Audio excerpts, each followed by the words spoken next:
ರಮೇಶ್. ಇದರಿಂದಾಗಿ ಇಲ್ಲಿ ನಿಧಿ ಮತ್ತು ಶಾಂತಿ ಇಬ್ಬರು ಕೂಡ ಅಪಾಯದಲ್ಲಿ ಸಿಲುಕಿರ್ತಾರೆ. ಯಾರ ನೀವು, ಯಾಕೋ ನನ್ನ ಮೇಲೆ ಈ ರೀತಿ ಅಟ್ಯಾಕ್ ಮಾಡ್ತಿದ್ರ, ಬಿಟ್ರು, ನಿಮ್ಗೇನೋ ಬೇಕು, ನಮ್ಮನ್ನ ಬಿಟ್ಬಿಡ್ರು ಅಂದ್ಬಿಟ್ಟು ಇಲ್ಲಿ ಆಟ ಮಾಡ್ತಾ ಇರ್ತಾರೆ. ಸುಮ್ಮನೆ ಬಾಯಿ ಮುಚ್ಕೊಂಡಿದ್ರೆ ಸರಿ, ಇಲ್ಲಾಂದರೆ ನಿಮ್ಮ ಮೊಮ್ಮಗಳ ಎತ್ತಿ ಬಿಡ್ತೀವಿ ಅಂದ್ಬಿಟ್ಟು ರೌಡಿಗಳು ಇಲ್ಲಿ ವಾರ್ ಮಾಡ್ತಾ ಇರ್ತಾರೆ ಅಜ್ಜಿಗೆ. ಇದರಿಂದ ತುಂಬ ಭಯ ಬಿದ್ದಿರ್ತಾರೆ ಶಾಂತಿ ಮತ್ತು ನಿಧಿ. ಯಾಕಿದೆಲ್ಲ ಮಾಡ್ತಾ ಇದ್ದಾರೆ, ಯಾರಿರ್ಬೋದು ಇದರಿಂದ ಅಂದ್ಬಿಟ್ಟು ಅಂದ್ಕೊಳ್ತಾ ಇರ್ತಾರೆ. ಇನ್ನು ಇತ್ತ ನಯನತಾರ ಹತ್ರ ಈ ಒಂದು ಭಯ ಬೀಳ್ತಿರೋವಂಥ ನಿಧಿ ಮತ್ತು ಶಾಂತಿ ಅಜ್ಜಿನ ತೋರಿಸಿ ಖುಷಿ ಪಡ್ತಾ ಇರ್ತಾನೆ. ನೋಡ್ದ್ಯಾ, ನೋಡು ಯಾವ ರೀತಿ ವಿಲವಿಲ ಅಂತ ಒದ್ದಾಡ್ತಾ ಇದ್ದಾರೆ. ಈ ರಮೇಶ್ ಅಂದರೆ ಏನು ಅಂದ್ಕೊಂಡ್ಬಿಟ್ಟಿದ್ದಾರೆ. ಅಲ್ಲ ಕಣೆ ನಯನ, ನನ್ನ ಸೋಸೋರು ಯಾರಾದರೂ ಇದ್ದಾರ, ನನಗೆ ನಾನೇ ಸಾಟಿ ಅಂತಂದ್ಬಿಟ್ಟು ಬಿಲ್ಡಪ್ ಕೊಡ್ತಾನೆ. ಆಗ ನಯನತಾರ, ಈಸ್ ರಿಯಲಿ ಗ್ರೇಟ್ ಅಣ್ಣ, ನಿನ್ನ ಪ್ಲ್ಯಾನ್ ಹೇಗೆ ಇದ್ದರೂ ತುಂಬ ಚೆನ್ನಾಗಿರ್ತವೆ, ಅದು ಯಾರಿಗೂ ಕೂಡ ಗೊತ್ತಾಗಲ್ಲ. ಎಂಜಾಯ್ ಯುವರ್ ಪಾರ್ಟಿ, ಓಕೆ ಮಜಾ ಮಾಡು, ನೀನು ಸೆಲೆಬ್ರೇಟ್ ಮಾಡು ಖುಷಿನ ಅಂದ್ಬಿಟ್ಟು ಅಂತಾರೆ. ಥ್ಯಾಂಕ್ ಯು, ಬಾಯ್ ಅಂದ್ಬಿಟ್ಟು ರಮೇಶ್ ಅಲ್ಲಿಂದ ಹೋಗ್ತಾನೆ. ಅಣ್ಣ, ನಿನಗೆ ನೀನು ಏನು ಅಂದ್ಕೊಂಬಿಟ್ಟಿದ್ಯಾ? ಓಹೋ, ನಿನಗೆ ನೀನೇ ದೊಡ್ಡವನು, ನಿನ್ನ ಸೋಲ್ಸೋಕ್ಕೆ ಯಾರೂ ಆಗಲ್ಲ ಅಂತಣ್ಣ. ನಾನಿದ್ದೀನಣ್ಣ ನಿನ್ನ ಸೋಲ್ಸೋಕ್ಕಂತಾನೆ, ನಿನ್ನ ತಂಗಿ ನಿನ್ನ ಬೆನ್ನಿಂದನೇ ಚೂರಿ ಆಗ್ತಾ ಇದ್ದಾಳೆ ಅಂತಂದ್ಬಿಟ್ಟು ನಯನತಾರ ಖುಷಿ ಪಡ್ತಾ ಇರ್ತಾಳೆ. ಇನ್ನು ಇತ್ತ ಕಡೆ ಹೀರೋ ಥರ ರಮೇಶ್ ಬಣ್ಣ ಬಯಲು ಮಾಡೋಕ್ಕೆ, ರಮೇಶ್ನ ಪ್ಲ್ಯಾನ್ ಫ್ಲಾಪ್ ಮಾಡೋಕ್ಕೆ ಬಂದೇ ಬಿಡ್ತಾನೆ ಕರ್ಣ. ಇತ್ತ ಆ ರೌಡಿಗಳು ಕರ್ಣ ನೋಡಿಬಿಟ್ಟು, ಯಾರು ನೀನು, ಯಾಕೋ ಬಂದಿದ್ಯಾ ಅಂತ ಕೇಳ್ತಾ ಇದ್ರೆ, ಕರೆಕ್ಟಾಗಿ ಹೇಳ್ಬಿಡಿ, ಓಡಿಸೋಕ್ಕಿಂತ ಮುಂಚೆಗೆ ನೀವು ಯಾರು, ನಿಮ್ಮನ್ನ ಯಾರು ಕಳಿಸಿದ್ದು ಅಂದ್ಬಿಟ್ಟು ಕರ್ಣ ಇಲ್ಲಿ ಕೇಳ್ತಾ ಇರ್ತಾನೆ ಎಲ್ಲರೂ ಕೂಡ. ಆದರೆ ಯಾರೂ ಕೂಡ ಬಾಯಿ ಬಿಡೋದೇ ಇಲ್ಲ. ನೀವು ಈಗ ಹೇಳಿದ್ರೆ ಬಾಯಿ ಬಿಡಲ್ಲ ಅನಿಸುತ್ತೆ. ನನ್ನ ಒಂದು ಹೆಸರಲ್ಲಿ ನನ್ನ ಕೆಲಸದಿಂದ ನಿಮಗೆ ಪಾಠ ಕಲಿಸ್ತೀನಿ ಅಂದ್ಬಿಟ್ಟು ಇಲ್ಲಿ ಕೆಲಸ ಶುರು ಮಾಡ್ತಾನೆ. ಎಲ್ಲರಿಗೂ ಹೊಡೆಯೋಕ್ಕೆ ಶುರು ಮಾಡ್ತಾಯಿದ್ರೆ, ಯಾರ ಇವನು ಈ ರೀತಿ ಹೊಡಿತಾ ಇದ್ದಾನೆ ಅಂತಂದ್ಬಿಟ್ಟು ರೌಡಿಗಳೆಲ್ಲರೂ ಭಯ ಬೀಳ್ತಾ ಇರ್ತಾರೆ. ಇನ್ನು ರೌಡು ಎಲ್ಲರಿಗೂ ಕೂಡ ಹಿಗ್ಗ ಮುಗ ಬಾರಿಸ್ತಾನೆ. ಆಗ ರೌಡಿಗಳೆಲ್ಲರೂ ಎದ್ನು ಬಿದ್ನು ಅಂದ್ಕೊಂಡು ಅಲ್ಲಿಂದ ಓಡೋಗ್ತಾ ಇರ್ತಾರೆ. ನಿಧಿಗೆ ಮತ್ತು ಶಾಂತಿಗೆ ಸ್ವಲ್ಪ ಖುಷಿ ಆಗುತ್ತೆ, ಅಂತಿಂತು ನನ್ನ ಕಾಪಾಡೋಕ್ಕೆ ಕರ್ಣ ಬಂದ ಅಂದ್ಬಿಟ್ಟು ಇಲ್ಲಿ ಅಂದ್ಕೊಳ್ತಾ ಇದ್ರೆ, ಕರ್ಣ ಇಲ್ಲಿ ರೌಡಿಗಳಿಗೆ ಸತ್ಯ ಹೊರಗಡೆ ತೆಗಿಲೇಬೇಕು ಅಂದ್ಬಿಟ್ಟು, ಯಾರೋ ಇದೆಲ್ಲ ಮಾಡ್ಸೋಕೆ ಹೇಳಿದ್ದು ನಿಮ್ಗೆ ಅಂದ್ಬಿಟ್ಟು ಕೇಳ್ತಾನೆ. ಸರ್ ಬಿಟ್ಬಿಡಿ ಸರ್, ನಮಗೆ ಇದೆಲ್ಲ ಮಾಡ್ಸೋಕೆ ಹೇಳಿದ್ದು ರಮೇಶ್ ಅಂತ ಸರ್ ಅಂದ್ಬಿಟ್ಟು ಅಂತಾರೆ. ಏನು ಹೌದಾ ಅಂತಂದ್ಬಿಟ್ಟು ಕರ್ಣ ಫುಲ್ ಶಾಕ್ ಆಗಿಬಿಡ್ತಾನೆ. ಇಲ್ಲಿ ಶಾಂತಿ ಅಜ್ಜಿ ಹಗ್ಗನೆಲ್ಲ ಬಿಚ್ತಾನೆ, ನಿಧಿ ಹಗ್ಗನ ಬಿಚ್ತಾರೆ. ಅಯ್ಯೋ ಅಮ್ಮ, ನಿಮಗೇನು ಇಲ್ಲ ಆ ಪ್ರಾಬ್ಲಮ್ ಆಗಿರಲ್ವಾ, ಹುಷಾರಾಗಿರಲ್ವಾ ಅಂತಂದ್ಬಿಟ್ಟು ಪ್ರಶ್ನೆ ಮಾಡ್ತಿದ್ರೆ, ನಾನು ಆರಾಮಾಗಿದ್ದೀನಪ್ಪ, ನಿನಗೇನಾದರೂ ಆಯಿತಾ ಅಂತಿದ್ರೆ, ಅಯ್ಯೋ ನನಗೇನು ಆಗಿಲ್ಲ ಅಜ್ಜಿ, ಬನ್ನಿ ನೀವು ಅಂದ್ಬಿಟ್ಟು ಅಂತ ಇರ್ತಾರೆ. ನಿಧಿನ ಮಾತು ಕೂಡ ಆಡಿಸಲ್ಲ ಕರ್ಣ. ನಿಧಿಗೆ ತುಂಬಾ ಬೇಜಾರಾಗ್ತಾ ಇರುತ್ತೆ. ಫೈನಲಿ ಇಲ್ಲಿ ಶಾಂತಿ ಅಜ್ಜಿ, ಯಾರಪ್ಪ ಇದೆಲ್ಲ ಮಾಡಿಸಿದ್ದು, ಇದರಿಂದ ಯಾರಿದ್ದಾರೆ, ಅಲ್ಲಿ ಯಾಕೆ ನಮ್ಗೆ ಈ ರೀತಿ ತೊಂದರೆ ಕೊಟ್ಟರು, ಯಾಕೆ ಇವ್ರು ಕಿಡ್ನಾಪ್ ಮಾಡಿದ್ರು, ನಿನಗೆ ಹೆಂಗೆ ಗೊತ್ತಾಯಿತು ನಾವು ಇಲ್ಲಿರೋದು ಅಂದ್ಬಿಟ್ಟು ಪ್ರಶ್ನೆ ಮಾಡ್ತಾ ಇರ್ತಾಳೆ. ಆಗ ಕರ್ಣಗೆ ಹೆಲ್ಪ್ ಮಾಡಿದ್ದು ಈ ಒಂದು ನಯನತಾರ ಮೂಲಕ ಮಾಲತಿ ಇಲ್ಲಿ ರಮೇಶ್ನ ಪ್ಲಾನ್ ಫ್ಲಾಪ್ ಮಾಡಬೇಕು ಅಂದ್ಬಿಟ್ಟು ನಯನತಾರ ಈ ಒಂದು ಕಿಡ್ನಾಪ್ ಮಾಡಿರೋ ವೀಡಿಯೋ ತೊಗೊಂಡ್ಬಿಟ್ಟು ಮಾಲತಿ ಕೈಲಿ ಕೊಡ್ತಾಳೆ. ನೋಡಿದ್ಯಾ, ಅಣ್ಣನಿಗೆ ಪಾಪ ನಿಧಿ ಮೇಲೆ ಏನು ದ್ವೇಷನೋ ಏನೋ ಈ ರೀತಿ ಕಿಡ್ನಾಪ್ ಮಾಡಿಸಿದ್ದಾನೆ, ಅವ್ರನ್ನ ಹೇಗಾದರೂ ಮಾಡಿ ನೀನೇ ಕಾಪಾಡಬೇಕು ಅದಕ್ಕೆ ಅಂದ್ಬಿಟ್ಟು ಅಂತಾರೆ. ಆಗ ಮಾಲತಿ ಬೇರೆ ದಾರಿನೇ ಇಲ್ಲದೆ ಕರ್ಣಗೆ ವಿಡಿಯೋ ಕಳಿಸ್ಬಿಟ್ಟು ಮೊದಲು ನಿಧಿನ ಮತ್ತು ಶಾಂತಿ ಅವ್ರನ್ನ ಕಾಪಾಡೋಂದ್ಬಿಟ್ಟು ಅಂತಾರೆ.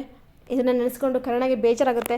ಅಪ್ಪ ಯಾಕೆ ಈ ರೀತಿ ಮಾಡ್ತಾ ಇದ್ದಾರೆ ಅಂದ್ಬಿಟ್ಟು ಇಲ್ಲಿ ಕರ್ಣ ನಿತ್ಯ ಯಾರಿಗೂ ಏನು ಹೇಳ್ದೇ ಇಲ್ಲಿ ನಿಧಿನ ಮತ್ತು ಶಾಂತಿ ಅಜ್ಜನ ಮನೆಗೆ ಬಂದು ಕರ್ಕೊಂಬಂದು ನೀವು ಇಲ್ಲೇ ಇರ್ಬೋದು ಸೇಫಾಗಿ, ಯಾವುದಕ್ಕೂ ತಲೆ ಕಟ್ಸ್ಕೊಬಿಡಿ, ನಾನಿದ್ದೀನಿ ಅಂತಂದ್ಬಿಟ್ಟು ಕರ್ಣ ಅಂತಾನೆ.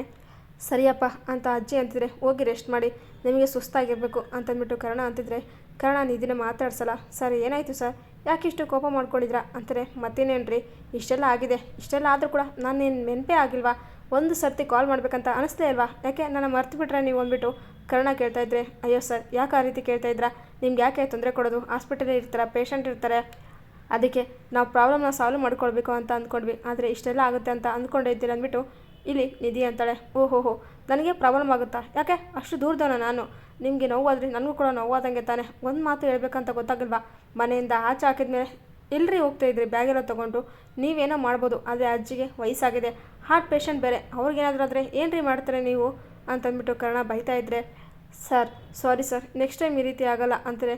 ನೀವು ಈ ರೀತಿ ಮಾಡ್ತೀರ ಅಂತ ಅಂದ್ಕೊಂಡಿದ್ದೀರಾ, ಏನೇ ಆಗಲಿ ನನಗೊಂದು ಕಾಲ್ ಮಾಡಿ ತಿಳಿಸ್ಬೇಕಂತ ಅನಿಸ್ಲಿಲ್ವಾ, ನಾನೇನೋ ಬಂದೆ ಸರಿ, ಆದರೆ ಏನಾದರೂ ಆಗಿಬಿಟ್ಟಿದ್ರೆ ಬರೋಕ್ಕಿಂತ ಮುಂಚೆ ಯಾರ್ರೀ ಓಣೆ ಅಂತಂದ್ಬಿಟ್ಟು ಕರ್ಣ ಬೈತಾನೆ. ಸರ್ ಅಂತಂದ್ಬಿಟ್ಟು ನಿಧಿ ಕರ್ಣನ ತಪ್ಕೊಂಡ್ಬಿಡ್ತಾಳೆ. ಕರ್ಣಗೂ ತುಂಬಾ ಖುಷಿಯಾಗುತ್ತೆ. ಸರಿ ಟೇಕ್ ಕೇರ್, ಹುಷಾರು, ರೆಸ್ಟ್ ಮಾಡಿ ಹೋಗಿ ಅಂದ್ಬಿಟ್ಟು ಕರ್ಣ ಕಳಿಸಿ ಅಲ್ಲಿಂದ ಹೊರಟೋಗ್ತಾನೆ. ಇನ್ನು ಕರ್ಣ ಮನೆಗೆ ಬರ್ತಾನೆ. ಇಲ್ಲಿ ನಯನತಾರ ಖುಷಿ ಪಡ್ತಾ ಇರ್ತಾಳೆ. ಅಣ್ಣ ನೀನು ಏನು ಅಂದ್ಕೊಂಡಿದ್ಯಾ, ಅಯ್ಯೋ ನಿನ್ನಿಂದೆ ನಾನಿದ್ದೀನಿ, ನಿನ್ನ ತಂಗಿಯಾಗಿ ನಿನ್ನ ಆಟಕ್ಕೆ ಅಡ್ಡಿ ಆಗ್ತಿದ್ದೀನಿ, ನಿನ್ನ ಮೇಲೆ ದೇಶ ತೀರಿಸ್ಕೊಳಕ್ಕಂತೆ ನಾನು ಇಲ್ಲಿರೋದು, ನಿನ್ನ ಯಾವುದೇ ಕಾರಣಕ್ಕೂ ಬಿಡಿಯೋಕ್ಕೆ ಬಿಡಲ್ಲ, ನೋಡ್ತಾ ಇರು, ನೀನು ಹೇಗೆ ಸರ್ವನಾಶ ಮಾಡ್ತೀನಿ ಅಂದ್ಬಿಟ್ಟು ನಯನತಾರ ಅಂತ ಇರ್ತಾಳೆ. ಇನ್ನು ರಮೇಶ್ ಆರಾಮಾಗಿ ಮಲ್ಕೊಂಡಿದ್ರೆ ಕರ್ಣ ಗಟ್ಟಿಯಾಗಿ ಕಿರ್ಚಿ ಅಪ್ಪ ಅಂದ್ಬಿಟ್ಟು ಅಂತಾನೆ. ಯಾಕೋ ಏನಾಯಿತು, ಇಲ್ಲೇ ಇದ್ದೀನಿ ತಾನೇ ಅಂತಾರೆ. ಅರ್ಜೆಂಟಾಗಿ ಹೊರಗಡೆ ಹೋಗ್ಬೇಕು, ಬನ್ನಿ ನೀವು ಅಂದ್ಬಿಟ್ಟು ಹೊರಗಡೆ ಕರ್ಕೊಂಡು ಕಾರಲ್ಲಿ ಬರ್ತಾ ಇರ್ತಾನೆ. ಕಾರು ಹೇಗೆ ಬೇಕಾದ್ರೆ ಓಡಿಸ್ತಾ ಇದ್ರೆ, ಯಾಕೋ ಈ ರೀತಿ ಓಡಿಸ್ತಾ ಇದೆಯಾ, ಸ್ವಲ್ಪ ನಿಧಾನಕ್ಕೆ ಓಡಿಸು ಅಂದ್ಬಿಟ್ಟು ಅಂತ ಇದ್ರೆ. ಹೌದು, ನಾವು ನಿಧಾನಕ್ಕೆ ಅಂತ ಓಡಿಸ್ಬೇಕಂತ ಅಂದ್ಕೊಳ್ತೀವಿ, ಆದರೆ ಜನ ಏನು ಮಾಡಬೇಕು, ನಮ್ಮ ಕೆಲಸಕ್ಕೆ ಬರೀ ಅಡ್ಡಡ್ಡಿ ಬರ್ತಾ ಇರ್ತವೆ. ಅದೇ ಇಲ್ಲಿ ಕಾರ್ ಬರ್ತಾ ಇದ್ದಾವಲ್ಲ, ನಮಗೂ ಅಡ್ಡ ದುಡ್ಡಿ. ಅದೇ ರೀತಿ ಜೀವನದಲ್ಲಿ ತೊಂದರೆ ಕೊಡಬೇಕಂತಲೇ ಕೆಲವು ಜನ ಫಿಕ್ಸ್ ಆಗಿಬಿಟ್ಟಿರ್ತಾರೆ. ಹುಟ್ಟಿರೋದೇ ಅದಕ್ಕೆ ಅನಿಸುತ್ತೆ, ತೊಂದರೆ ಕೊಡೋಕ್ಕೆ. ಛೇ, ಇನ್ನೊಬ್ಬರ ನೆಮ್ಮದಿ ಖುಷಿನ ಕಿತ್ಕೊಳ್ಳೋಕ್ಕೆ ದೇವರಲ್ಲಿ ಏನು ಅಧಿಕಾರ ಕೊಟ್ಟಿದ್ದಾನೆ ಏನೋ, ಇನ್ನೊಬ್ಬರ ಜೀವನದಲ್ಲಿ ಆಟ ಆಡಬೇಕಂತಲೇ ಹುಟ್ಟಿದ್ದಾರೆ ಇವರು ಅಂದ್ಬಿಟ್ಟು ಇಲ್ಲಿ ಬೈತಾ ಇರ್ತಾರೆ. ಆಗ ಏನೋ ಮಾತಾಡ್ತಿದ್ದೆ ನೀನು ಅಂತ ಇದ್ದರೆ, ಅಯ್ಯೋ ನಿಮ್ಗಿಂತವೆಲ್ಲ ಅರ್ಥ ಆಗಲ್ಲ ಬಿಡಿ ಅಂದ್ಬಿಟ್ಟು ಕಾರ್ನ ಫುಲ್ ಸ್ಪೀಡಲ್ಲಿ ಹೇಗೆ ಬೇಕಾದ್ರೆ ಓಡಿಸ್ತಾ ಇರ್ತಾನೆ. ಅಯ್ಯೋ ದೇವ್ರೆ, ಏನಪ್ಪ ಅಂದ್ಬಿಟ್ಟು ಜೀವನ ಕೈಯಲ್ಲಿ ಹಿಡ್ಕೊಂಡು ರಮೇಶ್ ಸೀಟ್ ಬೆಲ್ಟಲ್ಲಿ ಹಾಕ್ಕೊಂಡು ಭಯ ಬೀಳ್ತಾ ಇರ್ತಾನೆ. ಇಲ್ಲಿ ಒಂದು ರೀತಿ ಮಾಲತಿ ಕೂಡ ಇದೇ ರೀತಿ ರಮೇಶ್ ತೊಂದರೆ ಕೊಟ್ಟಿದ್ರೆ, ಛೇ ನೀನು ಮಾಡಿದ ಕರ್ಮ ನಿನಗೆ ಬಂದಿದೆ ಅನ್ನೋ ಥರ ಆಗ್ತಾ ಇರುತ್ತೆ ರಮೇಶ್ಗೆ. ಇನ್ನು ನಯನತಾರ ಕಾರ್ನೇ ಫಾಲೋ ಮಾಡ್ಕೊಂಡು ಬರ್ತಾ ಇರ್ತಾನೆ. ಇವನಿಗೆ ಎಲ್ಲನೂ ಬಂಡವಾಳ ಬಯಲಾಗಿದೆ, ಅಣ್ಣ ಮಾಡೋ ಕುತಂತ್ರ ಎಲ್ಲ ಕರ್ಣಗೆ ಗೊತ್ತಾಗಿದೆ. ಈಗ ಸೇಟ್ ತೀರ್ಸ್ಕೊಳ್ಳೋಕ್ಕೋಸ್ಕರನೇ ಈ ರೀತಿ ಹೋಗ್ತಿರೋಂತ ನಂಗೆ ಚೆನ್ನಾಗೇ ಗೊತ್ತಿದೆ. ಅಣ್ಣ ನಿನ್ನ ಪರಿಸ್ಥಿತಿ ಈಗ ಅದೋ ಗತಿ, ನಿನ್ನ ದೇವರೇ ಬಂದು ಕಾಪಾಡಬೇಕು ಅಂತಂದ್ಬಿಟ್ಟು ನಯನ ಅಂದ್ಕೊಳ್ತಾ ಇರ್ತಾಳೆ. ಇನ್ನು ಫೈನಲಿ ಇಲ್ಲಿ ಕಾರ್ ತೊಗೊಂಬಂದು ಒಂದು ಬೀದಿಯಲ್ಲಿ ನಿಲ್ಲಿಸ್ತಾನೆ. ಸುತ್ತಮುತ್ತ ಕಾಡಿರುತ್ತೆ, ಎಲ್ಲಿ ಕೂಡ ಜಾಗನೇ ಇರೋದಿಲ್ಲ. ಯಾಕೋ ಇಲ್ಲಿ ನಿಲ್ಲಿಸಿದೆ ಅಂತಿದ್ರೆ ಕೆಳಗಡೆ ಇಳಿ, ಮುಂದೆ ಹೋಗೋಕ್ಕೆ ಜಾಗನೇ ಇಲ್ಲ ಅಂದ್ಬಿಟ್ಟು ಅಂತಾರೆ. ಆಗ ರಮೇಶ್ ಕೆಳಗಡೆ ಇಳ್ತಾನೆ. ಕರ್ಣ ಕಾರ್ ತೊಗೊಂಡು ಅಲ್ಲಿಂದ ಹೊರಟೋಗ್ಬಿಡ್ತಾನೆ. ಫುಲ್ ಮಳೆ ಎಲ್ಲ ಬರ್ತಾ ಇರುತ್ತೆ. ಎಲ್ಲಿಗೆ ಹೋಗ್ಬೇಕು ಅಂತ ರಮೇಶ್ಗೆ ಗೊತ್ತಾಗ್ತಿರಲ್ಲ. ಅಯ್ಯೋ ದೇವ್ರೆ ಏನಪ್ಪ ಮಾಡೋದು, ಈ ನೋಡೋ ದಾರಿಯಲ್ಲಿ ಬಿಟ್ಟೋಗಿದ್ದಾನೆ ಇವನ್ನ ಅಂದ್ಬಿಟ್ಟು ರಮೇಶ್ ಟೆನ್ಷನ್ ಆಗ್ತಾಯಿದ್ರೆ ಇದನ್ನು ನೋಡಿಬಿಟ್ಟು ನಯನತಾರ ಖುಷಿ ಪಡ್ತಾ ಇರ್ತಾಳೆ. ಏನಣ್ಣ ಬೀದಿಗೆ ಬಂದುಬಿಟ್ಯಾ, ಛೇ ಎಷ್ಟು ದುರಾದೃಷ್ಟ ನೋಡು ನಿನಗೆ. ನೀನು ಅದೃಷ್ಟ ಅಲ್ಲಣ್ಣ, ಇದು ನಿನ್ನ ಕರ್ಮನೂ ಅಲ್ಲ. ಇದೆಲ್ಲ ಮಾಡ್ತಾ ಇರೋದು ನಾನೇ. ನಿನ್ನ ಟೈಮ್ ಸರಿಗೆ ಇರ್ಬೋದು, ಆದರೆ ಆ ಟೈಮ್ ಸರಿಗಿರೋಕ್ಕೆ ನಾನು ಬಿಡೋದಿಲ್ಲ. ನಿನಗೆ ಈ ಪರಿಸ್ಥಿತಿಗೆ ಕಾರಣ ನಿನ್ನ ಮಗನೇ, ಅದಕ್ಕೆ ನೀನೇ ಕಾರಣ ಬೇರೆ ಯಾರೂ ಅಲ್ಲಣ್ಣ, ಕರ್ಣ ನಿನ್ನ ಮಗನೇ ಅಂತಂದ್ಬಿಟ್ಟು ಇಲ್ಲಿ ನಯನತಾರ ಕರ್ಣ ಜನ್ಮ ರಹಸ್ಯ ರಿವೀಲ್ ಮಾಡ್ತಾಳೆ. ಕರ್ಣ ಇಲ್ಲಿ ಮತ್ತೆ ವಾಪಸ್ ಬರ್ತಾನೆ ಕಾರ್ ಹಾಕ್ಕೊಂಡು. ಏನೂ ಆಗಿದೆ, ರೂಟ್ ಇಲ್ಲ, ದಾರಿ ಸರಿಗಿಲ್ಲ ಅಂತಂದೆ, ಮಳೆಯಲ್ಲಿ ಈ ರೀತಿ ನಿಂದ್ರಿಸಿದೆ ನನ್ನ ಅಂದ್ಬಿಟ್ಟು ರಮೇಶ್ ಕೂಗಾಡ್ತಿದ್ರೆ, ಕೂಲ್ಡೌನಪ್ಪ ಕೂಲ್ಡೌನ್, ಯಾಕೆ ಈ ರೀತಿ ಕಿರ್ಚಾಡ್ತಿದ್ಯಾ, ಆರೋಗ್ಯಕ್ಕೆ ಒಳ್ಳೇದಿಲ್ಲ, ನೀನು ಮಾಡಿರೋ ಕುತಂತ್ರ ಎಲ್ಲ ಬಯಲು ಮಾಡಬೇಕಲ್ವಾ. ಏನಪ್ಪ ನನ್ನ ಜೀವನದಲ್ಲಿ ಆಟ ಆಡೋಕೆ ಬಂದ್ಬಿಟ್ಯಾ, ನನ್ನ ಜೀವನದಲ್ಲಿ ಆಟ ಆಡು ಪರವಾಗಿಲ್ಲ, ಆದರೆ ಬೀದರ್ ಜೀವನದಲ್ಲಿ ಯಾಕೆ ನೀನು ಆಟ ಆಡ್ತಿದ್ಯಾ. ಎಷ್ಟೆಲ್ಲ ನಾಟಕ ಅಂದ್ಬಿಟ್ಟೆ. ಫಸ್ಟು ನನ್ನ ನಿತ್ಯ ಮದುವೆ ಮಾಡಿಬಿಟ್ಟು ತೇಜಸ್ನ ಕಿಡ್ನಾಪ್ ಮಾಡಿದೆ, ಅದಾದಮೇಲೆ ಮತ್ತೆ ನಿಧಿನ ನನ್ನ ದೂರ ಮಾಡೋಕೆ ಹೊರಟಿದ್ಯಾ, ನಿಧಿಯವ್ರ ಮನೇನ ಸುಟ್ಟಾಗ್ಬಿಟ್ಟೆ. ಇಲ್ಲಿ ತೇಜಸ್ಗೆ ಮತ್ತೆ ಬೇರೆ ಭಾವನೆ ಬರೋ ಥರ ಮಾಡಿಬಿಟ್ಟು ನಿತ್ಯ ತೇಜಸ್ನ ದೂರ ಮಾಡಿದೆಯಾ. ಈಗ ನಿಧಿನ ನಮ್ಮ ಮನೆಯಿಂದ ಆಚೆ ಹಾಕಿ ಅವಳು ಆಸ್ಪತ್ರೆಯಿಂದನೂ ದೂರ ಹೋಗೋ ಥರ ಮಾಡಿದೆ. ಈಗ ಅವಳು ಬೀದಿಗೆ ಬರಬೇಕಂತ ಎಷ್ಟೆಲ್ಲ ಪ್ಲ್ಯಾನ್ ಮಾಡಿ ಅವಳನ್ನ ಮತ್ತೆ ಕಿಡ್ನಾಪ್ ಮಾಡಿಸ್ದೆ. ಇದೆಲ್ಲ ಮಾಡಿದ್ದು ನೀನೇ ಅಂತ ನನಗೆ ಚೆನ್ನಾಗಿ ಗೊತ್ತಾಗಿದೆ. ಇನ್ನು ಮುಂದೆ ನಿನ್ನ ಆಟ ಯಾವುದೇ ಕಾರಣಕ್ಕೂ ನಡೆಯಲ್ಲ. ಇನ್ನು ಮುಂದೆ ನಡೆಯೋದು ನನ್ನ ಆಟ ಮಾತ್ರ. ಇನ್ನು ಮುಂದೆ ಇದ್ದ ಶುರು ನಾನು ಆಲ್ರೆಡಿ ತಟ್ಕೊಂಡು ಹೇಳ್ತಾ ಇದ್ದೀನಿ. ಇನ್ನು ಮುಂದೆ ಈ ಆಟಕ್ಕೆ ಅಖಾಡಕ್ಕೆ ಇಳಿದಾಗಿದೆ. ಬರೀ ಸೋಲ್ ಮಾತ್ರ ನೀನು ಕಾಣೋದು, ಗೆಲುವು ಏನಿದ್ರು ನಂದೇ ಅಂದ್ಬಿಟ್ಟು ರಮೇಶ್ ಸವಾಲಾಗ್ತಾನೆ ಕರ್ಣ. ಇದರಿಂದ ರಮೇಶ್ ತುಂಬಾ ಬೇಜಾರಾಗ್ತಾ ಇರುತ್ತೆ.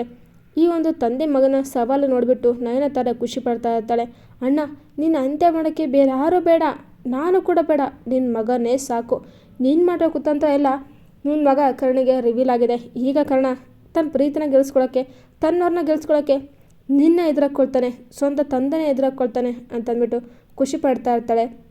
ಹಾಗಾದರೆ ಕರ್ಣ ಇಲ್ಲಿ 2.0 ಸಖತ್ತಾಗೇ ಇದೆ. ರಮೇಶ್ಗೆ ಸರಿಯಾದ ಪಾಠ ಕಲಿಸ್ತಾನ, ರಮೇಶ್ಗೆ ಬುದ್ಧಿ ಬರುತ್ತಾ, ಕರ್ಣ ತನ್ನ ಮಗ ಅನ್ನೋ ಸತ್ಯ ರಮೇಶ್ಗೆ ಹೇಗೆ ಗೊತ್ತಾಗುತ್ತೆ, ನಯನತಾರ ಯಾಕೆ ಈ ಒಂದು ರಹಸ್ಯನ ಈ ರೀತಿ ಮಾಡಿದಾಳೆ, ಇದರಿಂದ ದೊಡ್ಡ ಸತ್ಯ ಆದರೂ ಏನು, ಯಾಕೆ ಈ ಸತ್ಯ ರಿವೀಲ್ ಆಗಬಾರ್ದು, ಕರ್ಣ ರಮೇಶ್ ಮಗ ಅಂತ ಗೊತ್ತಾದರೆ ಏನಾಗುತ್ತೆ ಅಂತ ನೋಡೋಣ. ಈ ವಿಡಿಯೋ ನಿಮಗೆ ಇಷ್ಟ ಆದರೆ ಪ್ಲೀಸ್ ಲೈಕ್ ಮಾಡಿ, ಶೇರ್ ಮಾಡಿ, ಕಮೆಂಟ್ ಮಾಡಿ. Thank you for watching.